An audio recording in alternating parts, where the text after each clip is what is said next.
butter up, ito'y suntok. Industriya pero gagawin sa lang carbon ng kopya. Kapanday ng dahilan, pulang pande. Dapat dito, binibigyan ng suntok, pati kalpakan na masaktan at magsumbong. At dito digma, para sa mga tunay maihanay sa Ilalagay sa buto.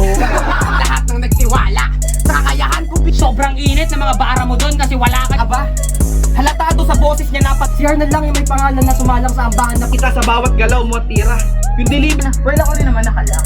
Pero ako nakalak ang lalanong pakay, pitch white hole. Isa ang dakila na fame whore. Tangin ang kabonjingan yan, lupa. Ito aktivista maliit pinaglalaban. Games kung ang usapan lamang ay shooting range. Yes, na maaga kang kumota. Oh.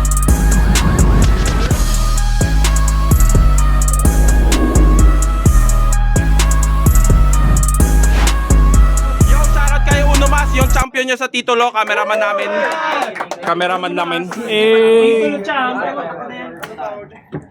Yo, yo, yo, makinig! Kung agaguan ng Bantres, palakpakan yung mga sarili niyo, mga pre. Huling laban ngayong gabi, putang na noise control pa rin. Suportahan natin lahat ng underground leagues. Putang na suportahan natin Pulo, FRBL, Siren, ano pa? Rap Lines, puta syempre Rap Lines, may laban ako dyan bukas. Mwah.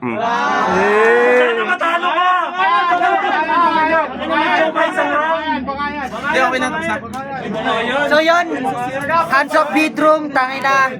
Tigil na yung mga gawa-gawang kaso. At putang ina, ingay! Bolo, pagalitan mo nga. Tangina. Fuck Kowloon. Fuck US. Tangina, fuck you Trump. Let's go. Sa kanan ko, galing pang San Pablo City, San yon. Magingay para kay Mozi.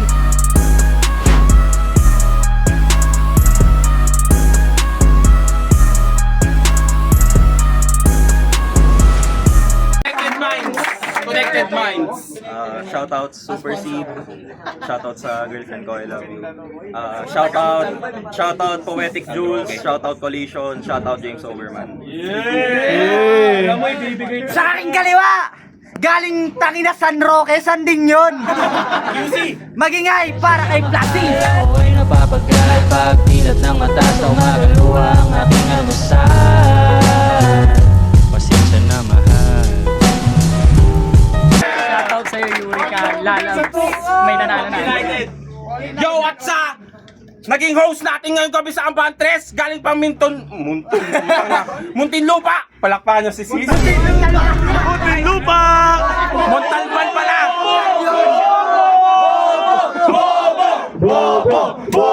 Naggaling pa Muntinlupa, Looms. Yeah. Naggaling pa Montalban, bundok din yun, di ba kapatid na bundok? Magingay para kay Sisigmen na nag-host ngayong gabi. Naging busy kasi ako sa Baguio at late dumating. Sorry, di ko napanood mga tryouts pero ang lulupit nyo daw. Nagpaabot daw si ano. Pakita nga yun. Hindi, wag na pala. So yun, nanalo ng Caracruz si Mozi. Pinili niya mauna. Tangin na pakinggan natin, unang banat Mozi.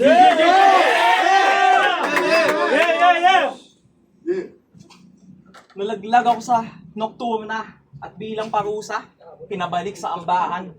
Binigyan na naman ng tigabanghayan na artista ng bayan, aktivista pa nga yan. Kung tingin nyo sa akin, ako'y di na mayabang at karir ko sa liga aking pinabayaan.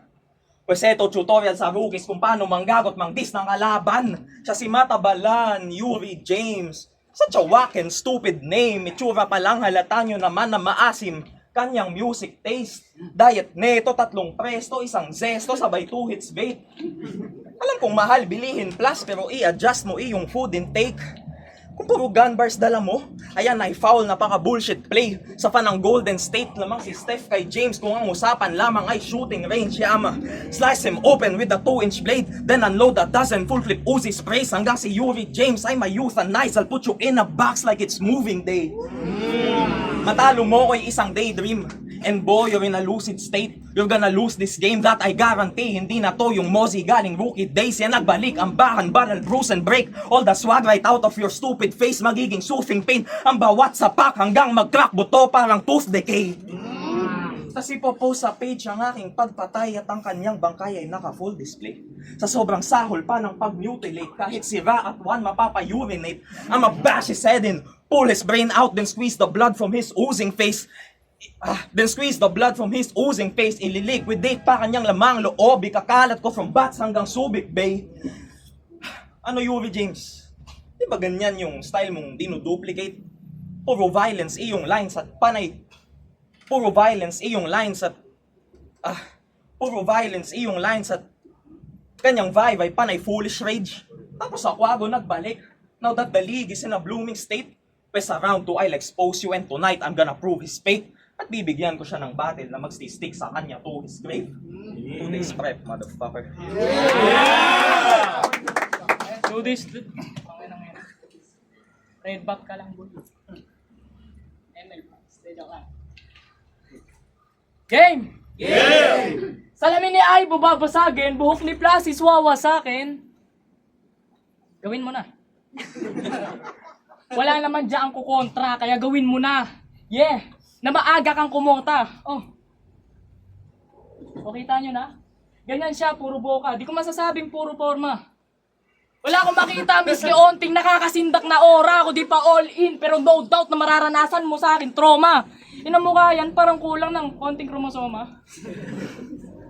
O kaduwagan mo ang aking kalakasan. Magusto dumigma tapang-tapangan, pero takot yung kadalasan. Malamya ang kadalaban, yun ang aking nilalarawan. Kung si Ape yung him sa makasan, ikaw naman yung amba sa ambahan.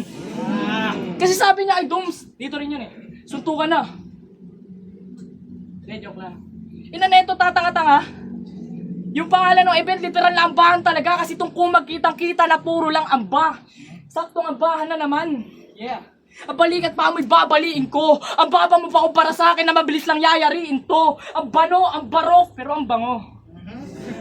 Nadugo mong sumisirip pagkakuha ng puso at ay pati apdo, ano palag? Hindi, purang pangalan pala to kaya sorry. Kung madugot malugod kang pinatay ni Yuri, alabat manangalan sa tanghalan mambuli, kaya ang baboy. Na makita nila gano'ng kakakorni, ang baboy. Ang baboy na ginawa ko kay Mosi. Sa sobrang baboy, lahat malalambot, tila eksena na gory, kahit pasiwayan na lodi. Pag nakita tong gagawin ko, kalimutan na maging softy. Sa itibog sa akin, pinulutan na nga at nagdusang lumuluhan tanga, pinutulan paa para di na makatakbo. Tinutuan ko ng barel pang malayuan, inurungan ko siya. Pero di ako takot. At sinukuha na ba? Palalamunin ko ng bala, susubuan niya nga. Tutubuan ng lubusan hanggang tumapato puro ang ba? Sino ba'y puro ang ba? Sakyan ang tanong na dito tutukan baka. Napipilang sila o sige. Pupuruan ko pagad din na makilala to puro ang ba ngayong abahan kasi tinuluyan ko na. Bitch! Time. Yeah, round 2 na. Binalita to sa GMA. Nagpo-protesta gamit boombox. Daming red tag dun sa comments pero di na ako nagulat. Kaso sa laban niya kay Iri may sinabi itong umag siya'y San Roque represent at proud na proud siya namang Honda. What the fuck? Ikaw ay aktivista, tas i-flex mo sa battle na magnakaw iyong hobby. So malamang sa malamang ay isa ka sa dahilan kung bakit may nawawalan ng phone at wallet kada rally. Alam kong laki ka sa hirap kung saan kahit na masipag, kapos pa rin deposito. Pero kung nakaw kanyang sikap, anong pinagkaiba nito kay Marcos si kay Hipokrito? Kaya kahit tryouts lang, hindi to deserving maging main event. 4 months na 2026, tapos yung style mo ay pang 2012. Habang kami nagsusumikap, lyricismo iangat, laman ng rounds mo ay tsupakan, tutan, titi at burat. Nakakadiri magsulat. Mga linyahang pantanga, hindi ka kupal plus, bastos kang bata ka. Bastos kang bata ka. Artista ka ng bayan. Tas ganyan ang iyong branding. Mahiya ka naman sa mga kasama mo mag-rally. Imbis mag-aral lang mabuti, siya'y palaging nasa streets. Puta, alam mo ba yung meaning ng pangalan mong Plasis? Salitang Latin, to shape or mold. Sana rin maging mulat. Kaya respect sa pagprotesta at paglitis sa ugat, marangal lang yung ginagawa. Kaso di rin yan sapat. Hindi mag-a-adjust mundo para sa ating mga hangad. Kaya mag-aral kang mabuti para buhay umangat. Ito'y advice lang bilang kuya sa labas ng battle rap. Kalaban man kita ngayon, kakamayan pa rin pagkat ang tunay natin na kalaban ay sistema na palpak. Kaya fuck Marcos at Duterte, putanginan yung lahat. Fuck US, fuck Trump at fuck all the cops.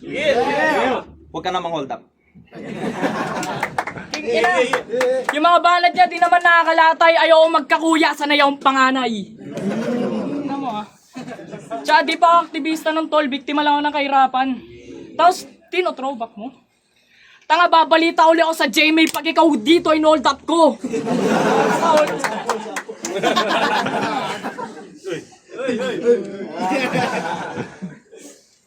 Game? Game! Sabi kay Queen, battle ako. Sabi ko yung malakas o mentra, Brad. Yung panggera at yung letra swak, hindi yung wak, kaso ko'y napafuck. That shit sa inyong hinarap. Sabi ko yung malakas lumetra, tinapat nyo ako sa malakas na kimeraan. Kaya na to. Ito nangangarat. Kaya alaman to ito. Nangangarat. Tol, ang sarap sa pakin ng mga ngipin mo sa harap. Ang lalaki, tas nakaangat lahat. Karapat dapat kang i-uppercut pagkat di ka lang malakas mang style bite. Ang sakit mo pang mga gat. Pero di. Nung si Mosi tinapat, ako'y natakot mga pre. Wait lang, iniit. Nung si Mosi tinapat, ako'y natakot mga pre. Kasi alam niyo ibig sabihin ng Mosi, lamok. Sabi ko, pwe, lamok? Pwe? Kaya na ako hindi napakali kasi sino di matatakot sa lamok? Tangina, ganyang kalaki. Lamok pa ba to ya? Saan nyo ba ito kinupkop? Kemeraan ka na, lamok ka pa, grabe ka sumupsop. Pero kung ano mang ginawa ko dito, malamang di pa rin limutsob. Kahit yung ulo mo ilang libong beses pa yung pog say. Pinaulan ko na ng suntok hanggang alog na yung tuktok. Nang maalala niyang si Meruem, dito ko rin mismo binugbog. Pero, yung good size naman. Nalaban niya ng doktor na, nalaglag man. Pero ang galing niya mga boy. Nung round 1, mga banat nag-apoy. Talagang mahirap mamili mga noy. Tapos napapangiwi na kada banat si Aaron J. Bangloy. Tapos nung round 2, okay rin. Nangakong di siya magchuchokat yung performance. Nangakong di siya magchuchokat yung performance ay tuloy-tuloy. Kasi nung round 3, puta bigla siya na naghoy. Nag-stutter si Abnoy. Gago, bigla siya nag-choke. Pero bigla rin tumuloy. Paano di ka mag-choke? Sinubo mo yung titi nung unggoy. Sabi niyo, mahal kita eh. Papalubot ah. Papalubot. Tinga lubot. Papalubot ah. Sabi niya kay Ape, mahal kita. Ape, idol kita, di ko man maamin. O ano ka ngayon, di mo mahanap pa kinamin. Yan tuloy, nalaglag ka dahil sa pambobo mong gawain. Saktong parang Moko Jin ka din, di dahil sa panggagaya nga rin. Pagkat ganyan na ganyan si Poison 13 nung wala pa siyang makain. Paawang puta. Di ka kaawaan dito boy, si awa nga 143 lang. Kasi cute. Diba? Nung wala pa siyang makain, gutom. Kaya nga ako'y lumahok. Gutom. Kaya nga ako'y lumahok. Ako gutom. Kaya nga ako'y lumahok. Gutom. Kaya nga ako'y lumahok. Tinawag niya ako nung himakasan, kaya ako'y sumagot. Di lang basta tumangot. Tinupad ko pahiling nung barok. Inalok kalabanan ako, pues lagot. Kung magka na maharot, tignan ko lang ko di magpapantay. Ngayon ako namang kumagat sa lamok. Time. Yo! Di ba mahilig ka mag-ML bars?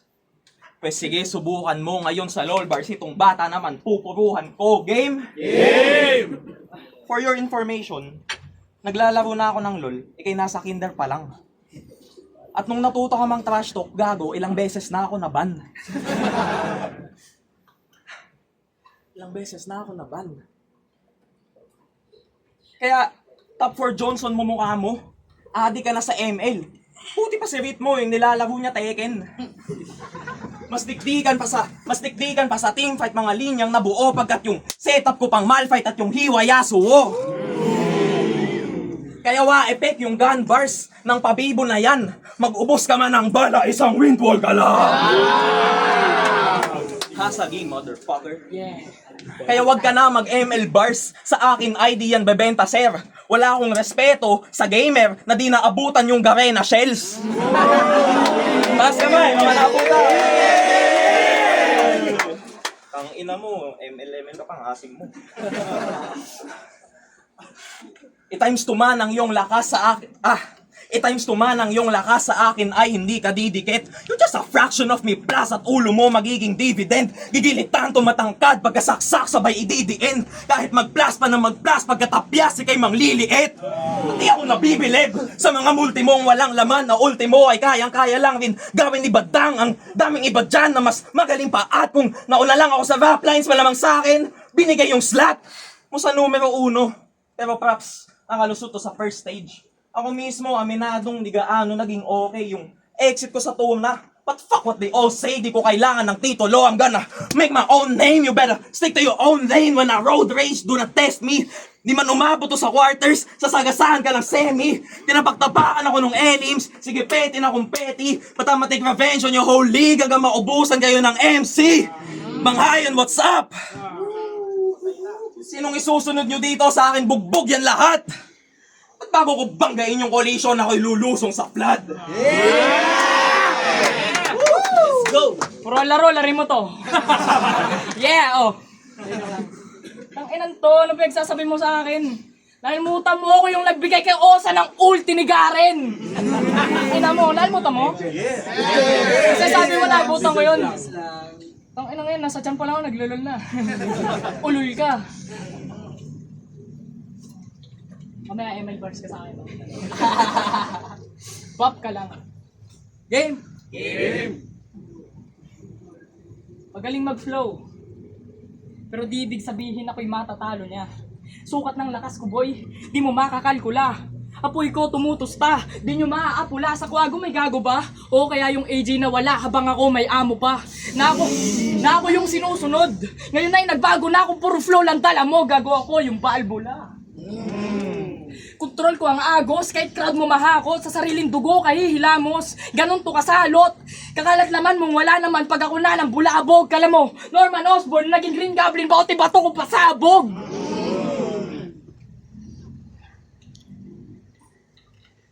Huwag mo ngaratan. Huwag mo ngaratan, dapat tapatan, mga katagang nagbabaga. Wasak sa aking harapan, wasak yung nasa harapan. May kalalagyan, hit and run, to'y sagasa. Oh. Walang paketa sa speed limit, pumipihit, walang preno kit makitid. Di ba takot ka kay collision? Tapos kinolot niya, lakas ng gimmick. Natakot ka kay collision, tapos kinolot mo ngayon, lakas ng gimmick. Tangina yan, walang isip, puro banggit ng pangalan, imbis pala kasi yung titik. Papainit ganyang, hirit na sa bingit na ang hilig mong magtawag, di ba? Sumingit sa iyong isip na kakaurong mo sa collision, bumangga ka sa Johnson, tap for Holy Spirit! Yeah. Kaya parking to, wag ka umarang sa daan. Lasis to na walang pinakitang ang pawat kalamyaan. Gutom ka ba? Ni wala nga akong makitang kalamdyaan sa iyong sikmura, baon mo nga 300.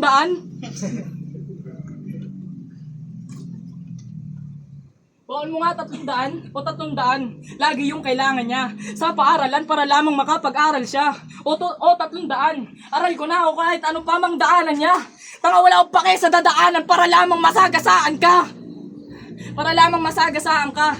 Kaya ano, call out pa. Mo kung nabida-bida na di man lang nahiya. O, kumulot ka naman. Wala ka naman nakita. Pinatay kita ngayon, yan ay nakita nila. Huwag ka nang... Ang mag-recall, wag mo nang alalahanin pa pagkat babalik ka rin ng base mo ngayong pinatay kita. Yeah.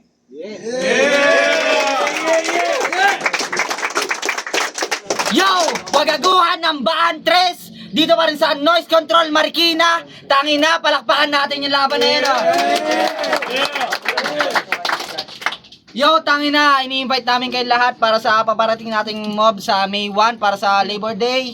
Tapos sa Hands Up Beat Room, tangina, tigil na yung mga gawa-gawang kaso. Free Hebabi, Stop US War Machine, Free Palestine, fuck Trump, tangina mo, fuck Kowloon, tangina, taas yung presyo. Itaas ang sahod, ibaba ang presyo. Itaas ang sahod, ibaba ang presyo, tangina, fuck Kowloon. Tas urban poor fight back, tangina. Daming dinord ka mga tangina nyo. Yun at, yo, papasalamat ako sa Wagaguhan crew sa Kung wala sila, di matutuloy itong event na to. Puta na. Yo, bigyan natin sila ng iba't iba. Ayan o, si Ra. Sino pa yung ano? Sino pa mga, ayan o. Yan, bigyan mo yung mga yan. Taka na, tulong-tulong yung mga tukmol na yan. Idol! Yun, pero takin na shoutout sa Kwagaguan crew, di ba? May sinashoutout na flip-top staff, tayo Kwagaguan crew. At shoutout kay Unumas, Titulo Champ. Pag hindi nag-Titulo Champ, Video. yo! Kwagaguan ang band 3! Mozi versus Plasis! Ang boto na urado! 3-2! Para kay Plasis! Shoutout! Guys, andito pala si Shaboy. Shout out Super C. Yo, papasalamat ako sa lahat ng pumunta ngayon. Putang ina, salamat sa Shoutout support sa nyo lahat. girlfriend ko, kay Mga Eileen. nanggaling sa iba't ibang Di nanalo liga, ngayon, nanggaling pero sa iba't ibang babawi. sela. Putang ina, men. man. 11:30 na pala yun. Judges. Yo, ako yung isang bumoto Ano naman sabi mo? Mozi. Naging batayan ko, round 1, binigay ko yun sa tingin ko, yun yung pinakamalakas sa akin ni Plasis yung round 1. So na-domin niya si Mozi doon. Round 2 ang hirap, sa tingin ko pareho silang lumaylay sa round 2. So nahirapan ako. Pero sa akin mas natripan ko yung mga punchlines na binitawan ni Mozi, yung momentum niya. Kahit kasi pareho silang nag-stumble eh. Mapapansin natin pareho silang nagkaroon ng stumbles, ng low moments. Pero sa akin mas nadala ni Mozi. Round 3 naman, pinakalaylay para sa akin na round ni Plasis at pinakamalakas na round ni Mozi yun. So yun ay naging basehan ko. Pero overall putang ina dikit yung laban. So Mozi. Atras ng konti. Yo, Ra 3023 SNK. Ang na sobrang dikit, parang mirror match. Ang ganda ng structure ng ratings nila parehas. Andito pala si Brutalismo. Pero siguro yung sa content mismo mas natripan ko yung content ni Plasis tsaka kung paano nila latag. Pero structure wise, almost the same Binigay ko yung round 1 ko kay Plasis, dikit lang. Round 2 kay Plasis, dikit lang. Tapos round 3 kay Mozi yun. So yun, round 1, round 2 Plasis, round 3 Mozi. Puro ka, di ka pa nagpapapurga. Ako yung isang bumoto kay Mozi. Siguro ang pinagbasehan ko yung difficulty level ng pagsulat tsaka yung angles. So ganito siya, ang boto ko Mozi, round 1 tsaka round 3. Tingin ko weakest ni Mozi yung round 2 kasi may partial dun sa round yung parang sa second half na hindi na direkta. Tapos strongest ni Plasis yung round 2. Tapos ganito, yung round 1, Putang ina mo. yung round 1 parang sa pagkakaalala ko lamang yata crowd reaction yung kay Plasis. Pero binigay ko yung round 1 pa rin kay Mozi kasi sa difficulty level ng sulat, rhyming, performance, though medyo mahina lang talaga, nahihinaan talaga ako sa boses nila. Siguro could have been better kung mas pinorform ni Mozi yung round 3 niya pinorform ni Mozi yung round 1 gaya ng round 3 niya, pero still binigay ko yung round 1 dahil sa difficulty level ng written, tapos mas creative yung punchline para sa akin, mas fresh. Tapos yung round 3 na, eto na, deciding factor ko yung round 3. Strongest ni Mozi yung round 3, tapos para sa akin, weakest ni Plasis. Siguro, tinake into consideration ko na rin yung medyo maraming maliliit na stumble ni Plasis. Tapos tumapat pa na strongest ni Mozi yung round 3, kaya 1 and 3 Mozi. Yo, Cynical J, ako yung isa bumoto kay Plasis, whatever. Round 1, yun yung isa sa yun yung pinakadikit na round para sa akin kasi sobrang aggressive, ang ganda ng construction ni Mozi, pero mas nagustuhan ko yung kung paano yung cadence tsaka antics ni Mozi. Sa round 2 ganun din. Ang problema ko lang is medyo nag-stumble si Plasis, pero hindi ko na siya kinount dahil may stumble din naman si Mozi ng very line. Pero ang pinagkaiba lang talaga is yung yung angles na napili, hindi ko nagustuhan yung naging angle ni Mozzie. Bukod sa dun lang umikot yun, hindi siya sobrang direkta kay Mozzie. Round 3, ito yung pinakamalakas ni Mozzie. Dahil nga dun sa maraming slip-ups ni Plazis, hindi siya nakatulong.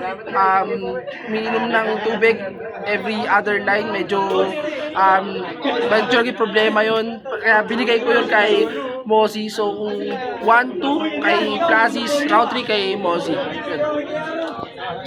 Yo, di ko binoto si Mozzie kasi bukal siya. Hindi, joke lang. Yan. Magbabanding kami sa May 31. Ayun. Round 1, naiklihan ako ng rounds kay Mozzie. Naiklihan ko ng rounds ni Mozzie. Ayun. So, may mga light punch naman siya, may mga tumama naman. Maganda yung ulti niya, yung skin niya. Pero may may factor din yung huling sunod na babanat. So, yun. Kumahan si Plazis. May mga haymakers din siya. Yun, may mga light jab din. Slight edge kay Plazis. Round 2, medyo dikit sa round 2. Yun, mako-consider ko na medyo dikit. Pero, ayun nga, maganda sana yung angles ni Mozzie. Konti lang ng conviction. Yun, kumbaga, yung round 3 kasi ni Mozzie, ayun yung gusto ko nakikita sa round 3, yung gigil siya. Yung round 2 kasi ni Mozzie, ayun, mas maganda sana kung may konting aggression siya doon.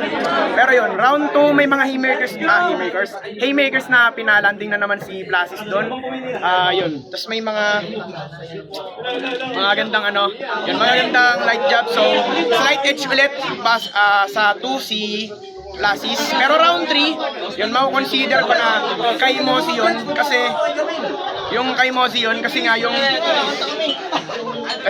yung round 3, yun, maraming stutter si Plazis. Tapos, may mga tumama rin naman siyang punches. Pero kay Mozzie kasi, maganda yung mga yung pagkaka-deliver niya, maganda yung mga lumanding na haymakers. Yun, nagustuhan ko yung roll angles.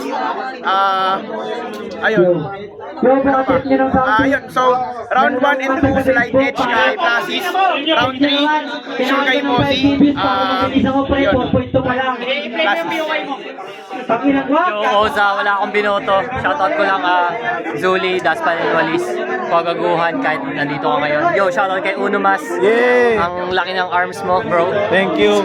Panoorin nyo si Daspan and Walis sa Quago Fest. Yeah. This May 9. Yeah, oo, tama. May 9, yun, Quago Fest. Tapos, April 24 sa Kowloon, sabay-sabay nating suportahan yung Union against sa Kowloon na mapangapi. So, yeah. Yes, sir! Quago Fest!